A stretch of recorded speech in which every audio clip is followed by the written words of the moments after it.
That steps for losers, man. I don't get involved in that stuff, but Angel Rashad Milligan rolling out. That's a good question. Brandon, you want one quick question? We can't ask Rashad questions. Hey, Rashad. I'll do this. I also had this pulled up, and since I'm rested because I literally rested for 3 hours, I'll pull this up.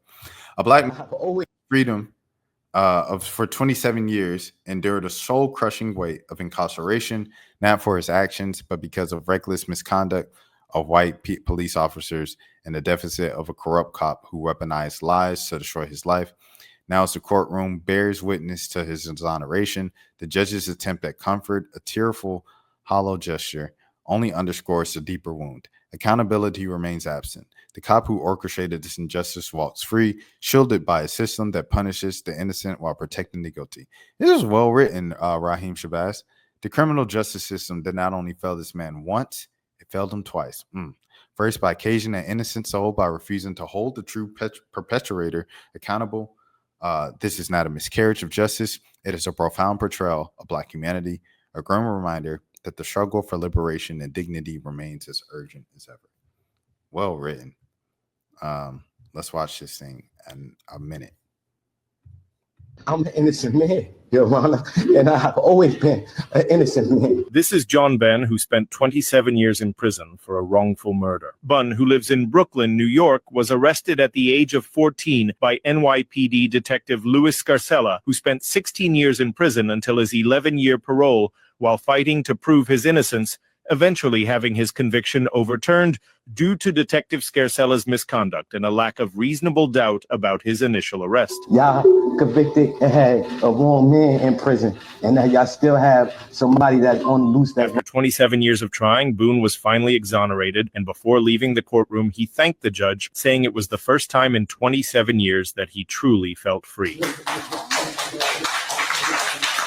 Then the judge took his hand and seemed to comfort John Boone's fragile heart. Then John Bunn filed a lawsuit against the city and Detective Scarcella. Do you support his decision? Share your thoughts in the comments. Not support his decision. Overly blessed and you got me in jail for 27 years. I ain't doing. Yeah, I'm gonna sue you.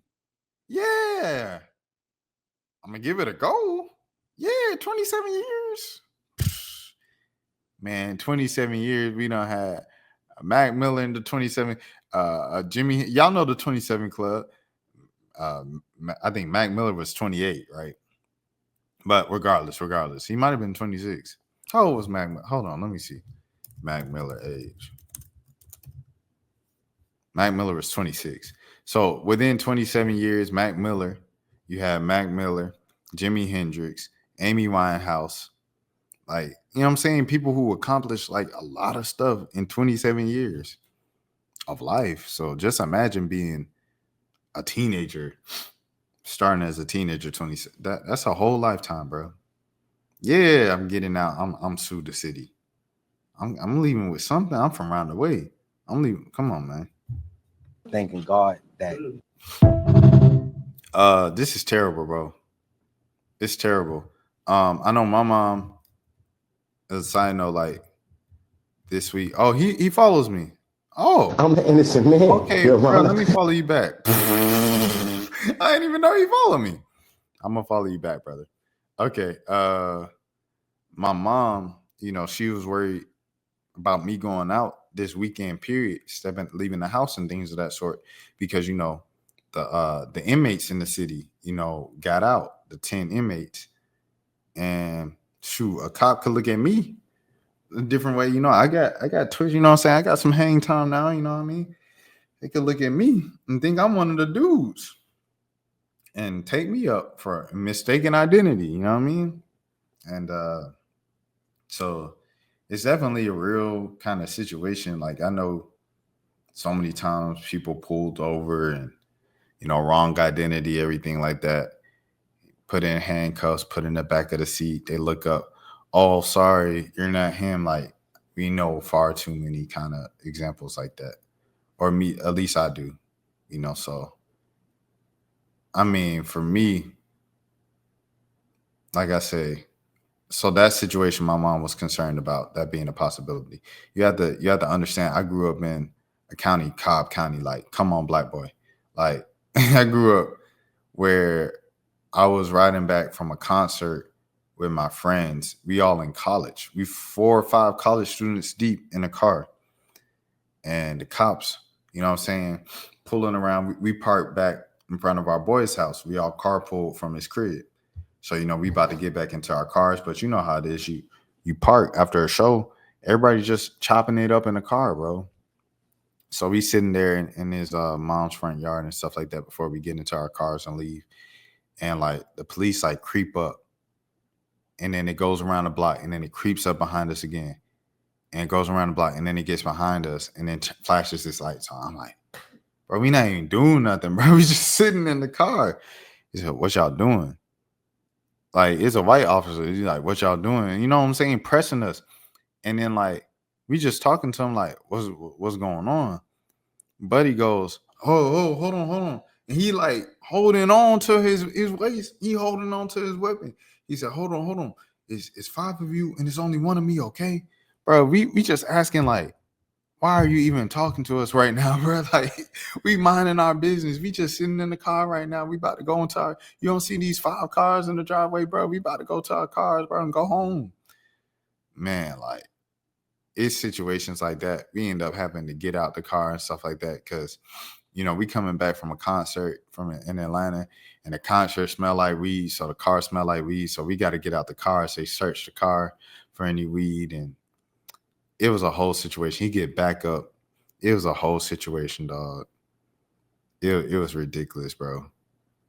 But like, that's just the type of like stuff that you kind of grow up with. It's almost like, I hate to say a rites of passage, but it's almost like a rites of passage as a black man to deal with like the police. I was pulled over from age 17 to 20. I was pulled over probably like 7 times, bro. You know what I'm saying? And the last time I was speeding, I ain't gonna lie to you, I was speeding. I was, like I said, it was 65 on the freeway. I get off the freeway, so then it goes to 55. So I'm thinking I'm doing 64 in the 55.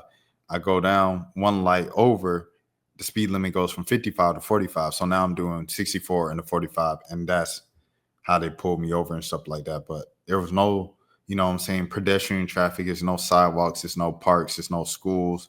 There's no, you know, jobs, places of employment, anywhere with any people anywhere nearby. So getting off of an exit where it's 55, you would think it's still going to be 55 until, you know, there's more people and more traffic lights and things of that sort. So yeah, the last time, I'm not going to lie, like, I was speeding. But other than that, like, it'd just be on some like pulling me over, bro. Like one time I was out after prom and they pulled me over, and I had the license where I had a curfew, and I was probably out past the curfew. I'm not gonna lie. So maybe he was looking for that, but he was like, "Oh, y'all coming back from prom?" Because I'm still in my tux. I said, "Yeah." And he said, "Well, y'all be safe, everything. Enjoy yourselves tonight, and remember to keep your lights on, and don't worry about, you know, blinding anybody in front of you, this and that." I said, "Okay, yes, sir." Because I had on like parking lights when people were in front of me and stuff like that. So, but yeah, man, all in all, I was pulled over 7 times, bro, in a 3-year span, my first 3 years of having my license, bro. And that's just kind of like the norm, which is, it feels terrible or whatever. So this man, I don't know, I feel like we all as black men have like a universal experience of like at least one bad cop story.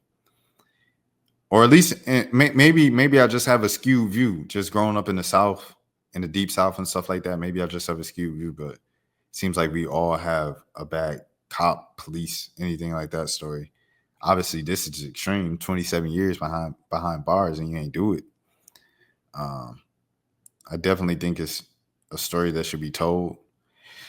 And best of luck to this man as he sues the city to get his money and everything else that he's owed, bro. Because he's definitely owed something. Like, he missed a lifetime behind bars for something he didn't do.